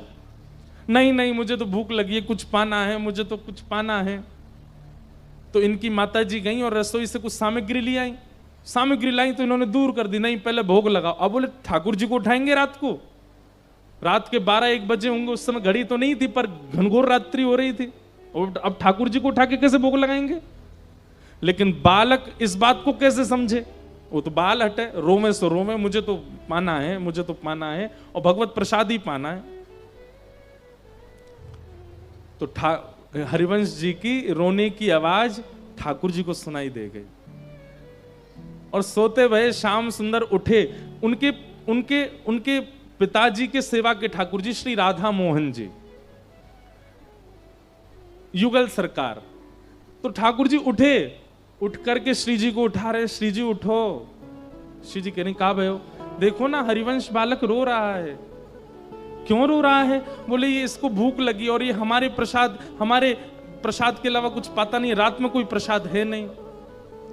किशोरी जी बोली अब कहा करें? तो ठाकुर जी के बगल में बंटा भोग रखा था, ठाकुर जी ने बंटा भोग उठाया, खोल करके किशोरी जी को पवा में, स्वयं पावे और दोनों अपने अपने अधर से छिवा करके थोड़ा थोड़ा वहां में छोड़ते जाएं। जैसे बादाम है, थोड़ा ठाकुर जी खावे, थोड़ा किशोरी जी खावे, फिर बचा हुआ छोड़ दे, फिर कुछ मखाने खावे स्वयं, किशोरी जी खावे में छोड़ दे में। मिश्री खा मैं, किशोरी जी खाओ मैं, छोड़ दे मैं। मतलब अपना भोग लगा लगा करके बंटा भोग में छोड़ रहे हैं। किशोरी जी बोली उसको तो प्यास भी लगी, अब पानी। बोले जल्दी ते अपने पांव लटकाओ नीचे। तो बिस्तर के नीचे किशोरी जी ने पांव लटकाए, तो ठाकुर जी झारी जी लेके किशोरी जी के चरण धोने लगे और फिर अपने पांव लटका के अपने चरण भी धोए और धो करके एक पात्र में ले लिए और बंटा भोग और पात्र दोनों पर्दा के बाहर पधरा दिए ठाकुर जी ने। छोटे से ठाकुर जी हैं। अब किशोरी जी बोली अब इनको कैसे पता चले कि हमने भोग लगा दिया है। पास में घंटी रखी थी, ठाकुर जी ने घंटी बाहर फेंक दी, गिरी। अब जैसी घंटी गिरी तो व्यास मिश्र जी बोले अरे मंदिर से घंटी की आवाज आई, देखियो कोई चूहा तो नहीं। जैसे ही भीतर जाकर के देखा तो ठाकुर जी की घंटी नीचे पड़ी है और सामने बंटा भोग खुले हैं और सारे जो भी प्रसाद हैं बंटा भोग में उन सब पर ठाकुर जी की दतुइयां के चिन्ह बने हुए हैं और सामने पात्र में जल भरा है, उस जल में चंदन केसर आदि युक्त है। और जैसे ही पर्दा ने हटाए के देखो तो किशोरी जी और ठाकुर जी दोनों मूर्तिमंत होकर के लेट गए, लेकिन दोनों के चरणों में जल के कुछ कुछ बिंदु पड़े हैं। ये देख करके व्यास मिश्र जी भावुक हो गए कि हमारे लाला को भूख लगी तो ठाकुर जी सचल होकर के भोग लगा रहे हैं और जल प्रदान कर रहे हैं कि उसको पवाओ। ऐसे श्री हितरवंश महाप्रभु, आप प्रसाद लेने का नियम ले लीजिए। बंधुओं एक दिन ऐसा आएगा आप ऐसी जगह फंसेंगे जहां प्रसाद नहीं मिलेगा और आप पूरे दिन व्याकुल रहेंगे, तब देखना ठाकुर जी प्रसाद लेकर के आएंगे और आपको पवाएंगे, क्योंकि आपके प्रसाद का नियम है। इसलिए प्रथम ये नियम ले लीजिए कि जो भगवत विमुख वस्तु है उसका आस्वादन नहीं करना है। आप ये नियम धारण करेंगे तो ठाकुर जी पूरी योजना बनाएंगे कि भगवत सन्मुख वस्तु ही प्राप्त हो। दूसरा प्रशांत आत्मा। सुदामा जी का दूसरा गुण क्या है? अत्यंत शांत, प्रशांत, कम बोलते। और तीसरा जितेंद्रिय, अपनी इंद्रियों को जीत रखा है। ये तीन लक्षण सखा में होने चाहिए, तभी ठाकुर जी उसका सखत स्वीकार करते हैं। सुदामा जी महाराज पत्नी के बहुत हट करने पर द्वारिका गए। भगवान ने जाकर के खूब सत्कार आदर किया। अंत में सुदामा जी महाराज को इंद्र की संपदा प्रदान कर दी। बोलो भक्तवत्सल भगवान की। श्री सुदामा जी का मंगल चरित्र सुनाया गया। यदुवंशियों के संहार की कथा सुनाई गई। भगवान अपने बालकों को एक बात समझाते हैं, बहुत ध्यान से सुनिएगा। 5 चीजों का जीवन में होना और इन 5 के साथ एक छठवीं वस्तु का ना होना नाश का कारण बनती है। कौन कौन सी 5 चीजें? ध्यान से सुनो। रूप, रूप का होना, सुंदरता होना और इसके साथ में सत्संग ना होना। सुंदरता है और जीवन में सत्संग नहीं है तो आप अपनी सुंदरता का दुरुपयोग करोगे। दूसरा यौवन, युवावस्था का होना और सत्संग का ना होना, बिगड़ने के पूरे चांस होते हैं। तीसरा संपत्ति, बहुत संपत्ति होना और सत्संग का ना होना, ये नाश का कारण बनता है। और चौथी वस्तु बहुत सम्मान मिलना और सत्संग का जीवन में ना होना। बहुत सम्मान मिलता है, जहां जाते हैं लोग बाग आपको पूजते हैं, आपके संग फोटो खींचते हैं, आपके पैर छूते हैं, लेकिन आपके जीवन में सत्संग नहीं है। तो ये सारी स्थितियां आपको ऊंचा तो उठाएंगी, लेकिन सत्संग ना होने के कारण एक दिन बहुत नीचे गिरा भी सकते हैं। माधवदास जी का बहुत अच्छा एक चरित्र आता है ना, जगन्नाथपुरी के माधवदास जी, उनकी इतनी यश हो गया था पूरे जगन्नाथपुरी में, उनकी भक्ति का, उनकी सेवा का, उनके भाव का, उनकी विद्वत्ता का, कि वो जहां से निकलते थे ऐसे लोग पुष्प की पूरी लड़ी बना देते थे। अब माधवदास जी का नियम था, वो 3 बार दर्शन करने जगन्नाथ जी के जाते थे, सुबह, मध्याह्न में और रात्रि में। तीनों बार उनके भवन से लेकर के जगन्नाथ मंदिर तक फूल ही फूल बिछे होते थे। माधवदास जी कहते नहीं थे किसी को, पर पुरी के लोग उनका सम्मान करते थे। तो माधवदास जी को लगता था भाई ये बहुत ज्यादा सम्मान होता है मेरा, और अति सम्मान होने से कभी कभी अपच हो जाती है, सम्मान का अपच हो जाता है। क्या करें? तो बोले भैया मीठा ज्यादा खा लिया हो तो नमकीन खा करके उसको स्टेबल कर लेना चाहिए। तो माधवदास जी का इतना सम्मान हो गया कि माधवदास जी बोले अब मेरा अपमान कैसे हो, ऐसा मैं क्या करूं जिससे मेरा अपमान हो। अब वैष्णव हैं, अब चाह कर के भी वैष्णव ऐसा कुछ नहीं कर सकता कि उसका अपमान हो। लेकिन माधवदास जी ने एक युक्ति सोची। माधवदास जी भिक्षा याटन करते थे, भिक्षा मांग करके पाते थे। अब एक तो होता है कि द्वार पर खड़े होकर के आप भिक्षा मांगो, भीतर से लोग आटा दाल चावल देते हैं, लेकिन माधवदास जी की भिक्षा कैसी होती थी? 5 के 5 घरों में 56 भोग बने हैं। बोले आज माधवदास जी यहीं कहीं आएंगे, हमारे घर में पाएंगे। माधवदास जी कहते थे हमें भिक्षा दे दो। अरे भीतर पधारो, चौकी चांदी की लगी, सोने की थाली, उसमें पवाते। माधवदास जी बोले हमारी भिक्षा तो भिक्षा से ही नहीं रह गई है, अब इतना लोग सम्मान करते हैं। तो एक दिन माधवदास जी कहीं भ्रमण कर रहे थे, तभी आपने देखा एक गली में एक माताजी, बूढ़ी माताजी, और वो बड़ी कर्कश स्वभाव की, वो अड़ोसियों से भी लड़ रही है, पड़ोसियों को भी डांट रही है, किसी के घर में ईंटा फेंक रही है, कहीं पत्थर मार रही है, बच्चों के पीछे छड़ी लेके भाग रही है। माधवदास जी बोले मिल गई यजमान, आज इसी के घर भोजन करूंगा। गुस्से में तिल मिला रही थी, अपने घर में बैठ करके कुछ कर रही थी। इतने में माधवदास जी, अच्छा हमारे ब्रज में तो ऐसा नियम है कि जो भिक्षा करने वाले महापुरुष होते हैं ना, आज भी हमारे घर आते हैं। वो कैसे करेंगे पता है? जितनी देर गौ दोहन होता है, गौ दोहन में लगते हैं 6 मिनट 7 मिनट, उतनी देर वो आपके द्वार पर खड़े होकर के और मंजीरा बजा के कीर्तन करेंगे। अगर उतनी देर में आपने उनको भिक्षा दे दी, मधुकरी दे दी, तो पाएंगे, नहीं तो चले जाएंगे। हमारी माता जी ध्यान रखती हैं, जब हम लोग सब बाहर होते हैं, घर पे किसी को छोड़ के जाती हैं, वो कह के जाएंगी मंजीरे की आवाज आए तुरंत बाहर जाके प्रसाद दे देना बाबा, नहीं तो भूखो रहेगो। ऐसे कई महापुरुष हैं ब्रज में। तो माधवदास जी मैया के द्वार पर जाकर के मंजीरा बजाने लगे, हरे कृष्ण कृष्ण कृष्ण। मैया बोली क्या बात है? बोले मैया हम भिक्षा पाते हैं, कहीं भी चले जाते हैं, आज आपके घर में पाने की इच्छा है। मैया कर्कश स्वभाव की, बोले आओ बैठो। माधवदास जी को भिक्षा पवा दी। माधवदास जी बोले यहां अच्छा ना ज्यादा सम्मान होता है, ना ज्यादा ऐसा कुछ होता है, अच्छा यहीं पाऊंगा। अगले दिन माधवदास जी फिर आ गए। क्या बात है बाबा, कल तो दिया था आपको? बोले मैया आज भी पवा दो, बड़ा स्वाद लगा था कल आपका भोजन, इसलिए हमारा मन हुआ कि हम पालें। मैया बोली बैठ जाओ। मैया ने भीतर जाके सोची रोज रोज आ रहा है, ऐसा कुछ कर दूं कि कल से नहीं आए। तो सब्जी में जबरदस्ती मिर्च डाल दी, नींबू निचोड़ दिया, इतनी तीखी कर दी कि ये खाएंगे और मचल जाएंगे। लो बाबा पाओ। माधवदास जी ने जैसे ही पाया, पाते ही आंख बंद हो गई, आंसू निकलने लगे, इतनी मिर्च। लेकिन माधवदास जी समझ गए ये जानबूझ के कर रही है कि कल से मैं नहीं आऊं। और मैया पूछे बाबा कैसा बना है? माधवदास जी के बहुत स्वाद, कल से भी अच्छा आज बना है।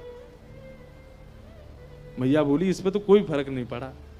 अब आज माता जी सुबह से ही चिंता में थी कि कहीं आज बाबा नहीं आ जाए। गोबर का चौका लगा रही थी घर में। बाहर आकर के माधवदास जी मंजीरा बजाने लगे। मैया बोली क्या बात है? बोले मैया भिक्षाम देही। इतनी जोर से क्रोध आया कि वो पोंछा ही गोबर का फेंक के मार दिया। लो भिक्षा, खा लो इसको। अब भिक्षा में जो मिल जाए वो स्वीकार करना पड़ता है। पोंछा गोबर का लेकर के जय हो जगन्नाथ, आज तो यही भिक्षा मिली है। लेकिन माधवदास जी का नियम था कि रोज ठाकुर जी को अर्पित करते थे भिक्षा, फिर पाते थे। अब ये गोबर का पोंछा कैसे अर्पित करें ठाकुर जी को? जाकर के उसको धोया, धो करके उससे गोबर हटाया, और जो पोंछा था उसके सूत, उसके धागे अलग अलग किए, सूत अलग अलग करके उसका बढ़िया दिया बनाया। दिया बना करके उसको बढ़िया पात्र में रखा, उसमें घी डाला और उसमें अग्नि प्रज्वलित करके महाप्रभु जगन्नाथ जी की आरती कर दी। बोले ये भी अर्पित। क्यों करते थे माधवदास जी ऐसा? क्योंकि बहु सम्मान कई बार आपकी वास्तविकता को नष्ट कर देता है। हम व्यासपीठ पर बैठते हैं, हम कभी कभी अनुभव करते हैं कि पहले का कई आंतरिक स्वभाव इतना सम्मान मिलने से घट जाता है। लेकिन फिर सत्संग से वो समत्व होता है, पर घटने की बड़ी हम तो रोज कथा कर रहे हैं तो हमको इतनी सावधानी रखनी पड़ती है, हमको पता चलता रहता है कि बहुत सम्मान से क्या घटना घट रही है भीतर। सामान्य व्यक्ति का जब बहुत सम्मान हो जाता होगा तो वो तो किस स्थिति में पहुंच जाता होगा। अरे पैर नहीं टिकते जमीन पर, उड़ने लगता आकाश में आदमी। इसलिए बहुत सम्मान की इच्छा मत रखो। तो रूप, यौवन, संपत्ति, बहु सम्मान और इनके साथ सत्संग का ना होना, ये भगवत भक्ति में बाधा बनता है। भगवान अपने पुत्रों को समझाते हैं, यदुवंशियों को समझाते हैं, तुम्हारे पास रूप भी है, यौवन भी है, संपत्ति भी है, सब कुछ है, पर तुम लोग सत्संग नहीं करते। यदुवंशी बोले, अरे हम क्यों सत्संग करें, हम तो भगवान के ही वंशज हैं, हमको सत्संग की क्या आवश्यकता है। सत्संग तो वो करते हैं जो आपको पाना चाहते हैं, हमको तो आप मिले हुए हो। ठाकुर जी बोले, यही नाश का कारण बनेगा तुम्हारा। मेरे मिलने के बाद भी सत्संग का त्याग मत करो। ध्रुव जी को भगवान मिले, उसके बाद दर्शन देने के बाद ठाकुर जी ने कहा 36,000 वर्ष के लिए जाओ और जाकर के सत्संग करो। 36,000 वर्ष। प्रहलाद जी को ठाकुर जी मिले, उसके बाद प्रहलाद जी को आज्ञा की कि सत्संग करो। अरे कपिल भगवान तो स्वयं कर्दम ऋषि के यहां जन्मे हैं, लेकिन फिर भी कर्दम ऋषि को आज्ञा देते हैं कि जाओ सत्संग करो। इसका मतलब क्या है, ठाकुर जी का दर्शन भी वह परिवर्तन आपके चित्त में नहीं कर पाएगा जो सत्संग कर देगा। इसलिए सत्संग का त्याग कभी मत करना। अच्छा चलो सब चीज छोड़ो, हनुमान जी को तो राम जी मिले हुए हैं, लेकिन फिर भी प्रभु चरित्र सुन वे को रसिया।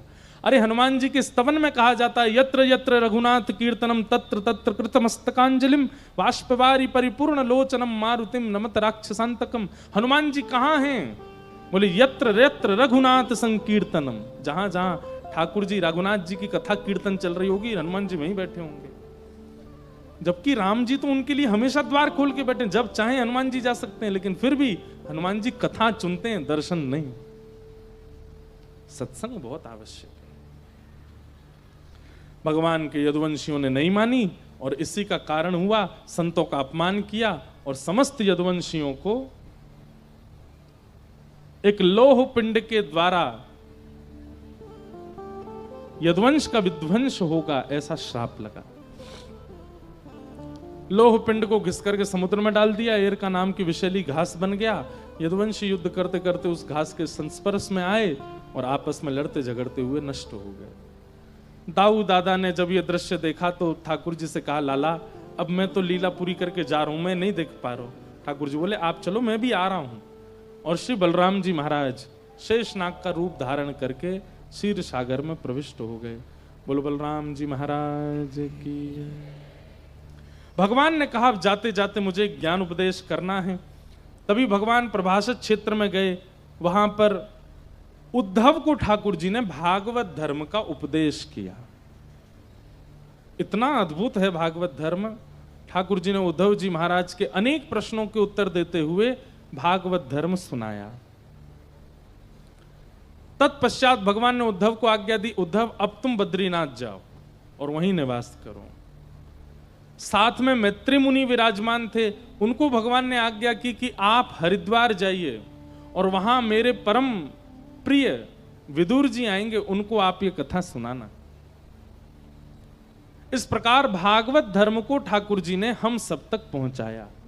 उद्धव जी के द्वारा, विदुर जी के द्वारा, वेद व्यास जी के द्वारा ठाकुर जी ने सब तक ये भागवत के मूल रचयिता स्वयं ठाकुर जी हैं, उनके द्वारा ही ये जन जन तक पहुंचा है। भगवान ने अंतिम भागवत धर्म का उपदेश किया। तत्पश्चात एक भेलिया ने बाण मार दिया, चरणों में आकर के लगा। भगवान ने कहा कि सब मेरी इच्छा से हो रहा है, तुम चिंता मत करो। वैकुंठ से एक विमान आया था ठाकुर जी को लेने के लिए। भगवान ने उसमें उस भेलिया को भेज दिया जिसने बाण मारा, बोले तुम जाओ। और ठाकुर जी एकांत में चले गए। उद्धव ने बार बार ठाकुर जी से कहा था कि नाथ कभी आपकी याद आएगी तो हम कहां जाएंगे। तब भगवान ने एक ज्योति का रूप धारण किया और 7 बार आकाश में भ्रमण किया और तिरोधाय प्रविष्टोयम श्रीमद् भागवतार्णवम। 7 बार आकाश में भ्रमण करके उद्धव को दर्शन देकर के ठाकुर जी श्रीमद् भागवत धर्म के उपदेश में आकर के विराजमान हो गए। और भगवान ने मानो संकेत किया है, कलिकाल में अगर मेरा साक्षात्कार करना है तो भागवत जी का श्रवण करो, भागवत ही मेरा स्वरूप है। यहां पर कहे गए प्रत्येक अक्षर श्री कृष्ण के रोए हैं, श्री कृष्ण की भुजा हैं, श्री कृष्ण के नेत्र हैं, नासिका हैं, कान हैं, अधर हैं, गर्भ है, चरण हैं। आप अब तक जो जो श्रवण कर रहे थे वो कोई शब्द नहीं है, वो कोई कथा नहीं है, वो कोई लीला नहीं है, साक्षात श्री कृष्ण है। उन्हीं शब्दों को अपने चित्त में अवस्थित व्यवस्थित कर लीजिए, उसी से ही श्री कृष्ण प्रकट चित्त में हो जाएंगे और दर्शन देंगे। बोलो भागवत महापुराण की जय। परीक्षित जी महाराज इनको राज्य गद्दी पर बिठा करके पांडव स्वर्गारोहण को चले गए थे। कलयुग इनको मिला था, इन्होंने उसको 5 स्थान दिए। एक संत का अपमान हो गया जिसके कारण 7 दिन में मरने का श्राप लगा। शुकाचार्य जी ने आकर के 7 दिन तक इनको कथा सुनाई। आज कथा का विश्राम।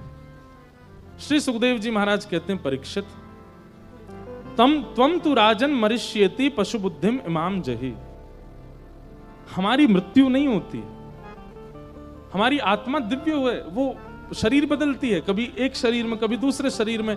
कर्म बंधन के कारण उसको बार बार जन्म लेना पड़ता है, लेकिन भक्ति कर्म बंधन का त्याग करवा देती है और फिर सदा सर्वदा के लिए भगवत प्राप्ति करा देती है, जिससे पुनर्जन्म नहीं होता। तुमने कथा श्रवण कर ली, अब तुम्हारा पुनर्जन्म नहीं होगा, अब तुम भगवत धाम ही जाओगे और ठाकुर जी में विलीन होगे। लेकिन कब? परीक्षित को तो उसी समय तक्षक सर्प डसने वाला, इसलिए उनके लिए तभी भागवत जी लाभकारी थी। हमारे आपके लिए सुने हुए इन भावों को अब जीवन में उतारना, और जीवन में जैसे जैसे उतारते जाएंगे पुनर्जन्म न विद्यते, फिर पुनर्जन्म नहीं होगा। इस प्रकार भागवत जी का आस्वादन कराया। तक्षक सर्प ने आकर के परीक्षित को डस लिया। उनका पंच भौतिक देह तो जल गया, लेकिन दिव्य आत्मा दिव्य रूप धारण करके और एक विमान में विराजमान होकर के भगवत धाम को प्रस्थान कर गई। बोलो भागवत महापुराण की।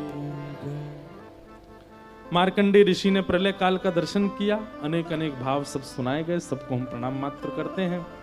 भागवत जी का अंतिम श्लोक सब लोग 3 बार मेरे साथ बोलेंगे। सब लोग सीधे बैठ जाओ, शुद्ध उच्चारण कीजिएगा।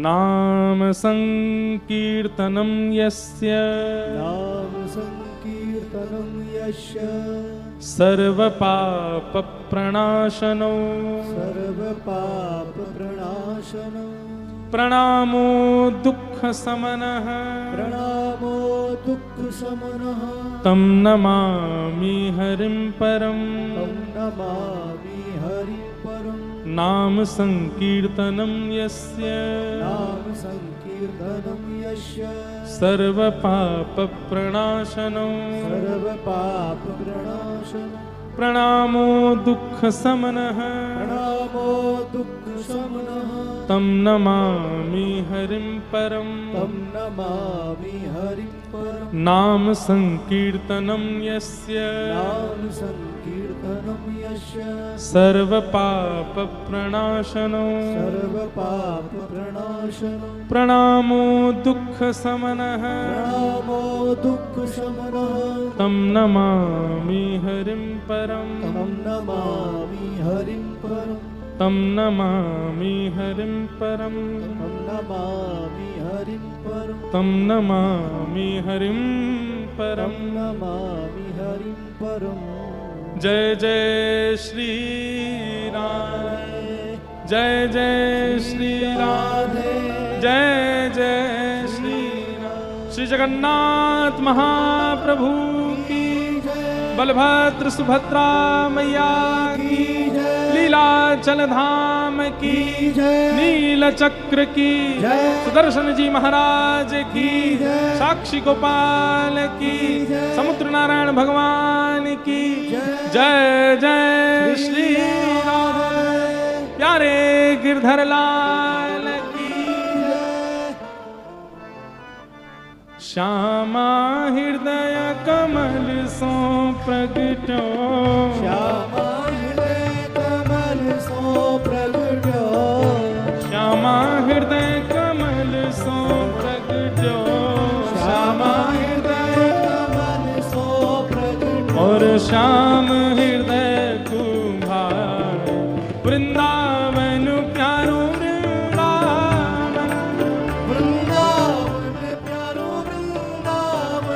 आप सब राहुल केला वासियों को जय श्री कृष्ण। जय श्री कृष्ण। नेक जोड़ते बोलो जय श्री कृष्ण, जय श्री कृष्ण। जय जगन्नाथ, जय जय श्री राधे। अब ये वृंदावन पद गा करके फिर हम प्रस्थान करेंगे और आप सब लोगों से सितंबर में मिलेंगे महाप्रभु जगन्नाथ जी के पुरी धाम में। सब लोगों को बहुत बहुत प्रणाम करते हुए आइए भाव से गा। और आज कथा का भंडारा है, आप सब लोग प्रसाद पाकर के ही यहाँ से प्रस्थान कीजिएगा। सबको बारंबार प्रणाम। सब सुख सागर रूप जागर रहे वृंदावन धाम। सब सुख सागर रूप जागर रहे वृंदावन धाम। हे रूप गोस्वामी प्रकट कियो जहाँ। रूप गोस्वामी प्रकट कियो जहाँ। श्री रूप गोस्वामी प्रकट कियो जहाँ। रूप गोस्वामी प्रकट कियो राधा गोविंद रूप निधान। वृंदावन प्यारो वृंदावन। वृंदावन प्यारो वृंदावन। हे श्री वृंदावन मेरो वृंदावन। ओ वृंदावन प्यारो वृंदावन। रूप गोस्वामी प्रकट कियो जहाँ। रूप गोस्वामी प्रकट कियो राधा गोविंद रूप निधान। वृंदावन मेरो वृंदावन। वृंदावन मेरो वृंदावन। हे श्री वृंदावन प्यारो वृंदावन। वृंदावन प्यारो वृंदावन। श्री गोपाल भट्ट जो कि हृदय वेदना प्रगट्यो शालिग्राम। गोपाल भट्ट जो कि हृदय वेदना प्रगट्यो शालिग्राम। हाँ प्यारो प्रगट्यो शालिग्राम। प्यारो प्रगट्यो शालिग्राम। हे रूप सुधा को खान हमारो। रूप सुधा को खान हमारो। रूप सुधा को खान हमारो। रूप सुधा को पूजा उठा के ओ प्यारो राधा रमण दुलार। वृंदावन मेरो वृंदावन। वृंदावन मेरो वृंदावन। हे श्री वृंदावन प्यारो वृंदावन। वृंदावन मेरो वृंदावन। रूप सुधा को खान हमारो। रूप सुधा को खान हमारो। ओ प्यारो राधा रमण दुलार। वृंदावन मेरो वृंदावन। वृंदावन मेरो वृंदावन। हे श्री वृंदावन प्यारो वृंदावन। वृंदावन प्यारो वृंदावन। हे भुवन चतुर्दश की सुंदरता निधिवन करत बिहार। भुवन चतुर्दश की सुंदरता निधिवन करत बिहार। हाँ भुवन चतुर्दश की सुंदरता निधिवन करत बिहार। भुवन चतुर्दश की सुंदरता निधिवन करत बिहार। श्यामा प्यारी कुंज बिहारी। श्यामा प्यारी कुंज बिहारी। हे श्यामा प्यारी बांके बिहारी। श्यामा प्यारी बांके बिहारी। और जय जय श्री हरिदास। वृंदावन प्यारो वृंदावन। वृंदावन प्यारो वृंदावन। हे श्री वृंदावन मेरो वृंदावन। वृंदावन प्यारो वृंदावन। श्यामा प्यारी कुंज बिहारी। श्यामा प्यारी कुंज बिहारी। और जय जय श्री हरिदास। वृंदावन मेरो वृंदावन। वृंदावन मेरो वृंदावन। हे श्री वृंदावन प्यारो वृंदावन। वृंदावन प्यारो वृंदावन। जिनकी कृपा से है रस प्रगटो वृंदावन अभिराम। जिनकी कृपा से है रस प्रगटो वृंदावन अभिराम। हाँ प्यारो वृंदावन अभिराम, प्यारो वृंदावन अभिराम। हे सप्त निधिन को ही उजियारो, सप्तनिधि को ही उजियारो। प्रभु जगन्नाथ जी को अति दुलारो। जगन्नाथ जी को अति दुलारो। यहाँ हम सबको मिलवावे वारो, हम सबको मिलवावे वारो। और यह आनंद बरसावे वारो। यह आनंद बरसावे वारो। हे हमारो गिरधर लाल वृंदावन मेरो वृंदावन। वृंदावन मेरो वृंदावन। हे श्री वृंदावन प्यारो वृंदावन। वृंदावन मेरो वृंदावन। यह आनंद करवावे वारो। यह आनंद करवावे वारो। आज हम सबको मिलवावे वारो। हम सबको मिलवावे भुजा उठा के हमारो गिरधर लाल वृंदावन मेरो वृंदावन। वृंदावन मेरो वृंदावन। हे श्री वृंदावन प्यारो वृंदावन। वृंदावन मेरो वृंदावन। और बलभद्र और सुभद्रा संग विराजे ब्रज के नाम।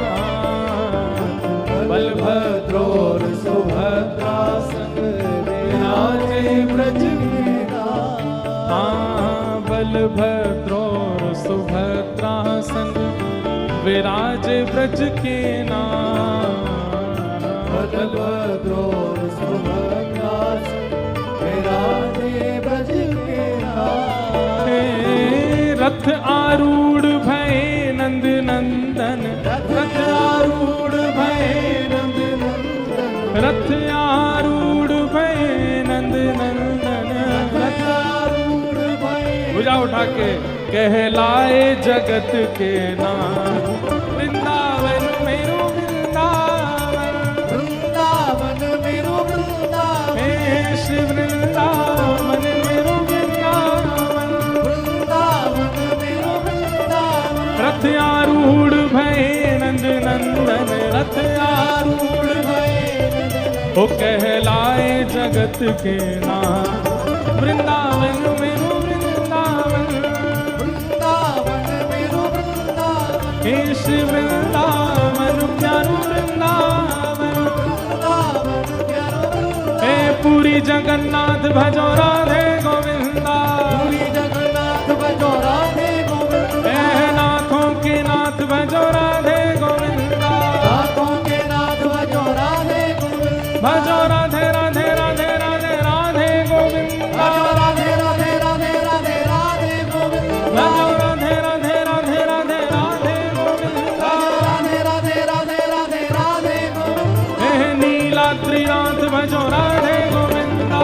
नीलाद्रीनाथ भजो राधे गोविंदा। हे पूरी जगन्नाथ भजो राधे गोविंदा। पूरी जगन्नाथ भजो राधे गोविंदा। हे दीनानाथ भजो राधे गोविंदा।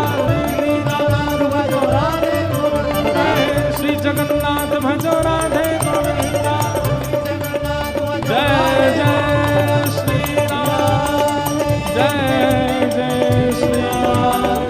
जय जय श्री राम। बोल जगन्नाथ महाप्रभु की। पूछरी के लौटा की।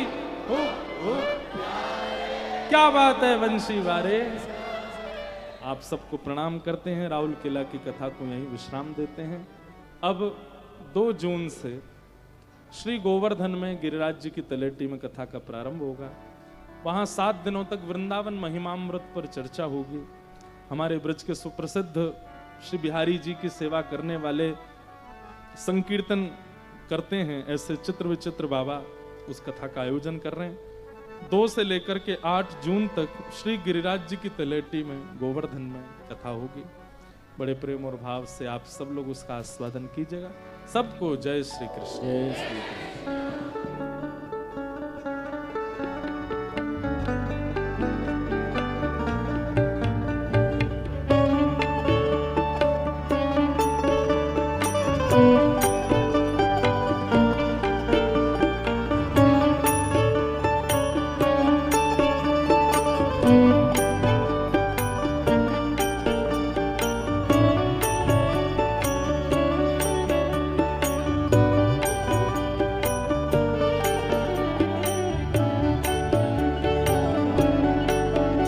पाग बनी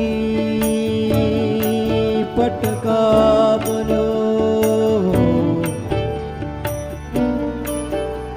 और बनो लाल को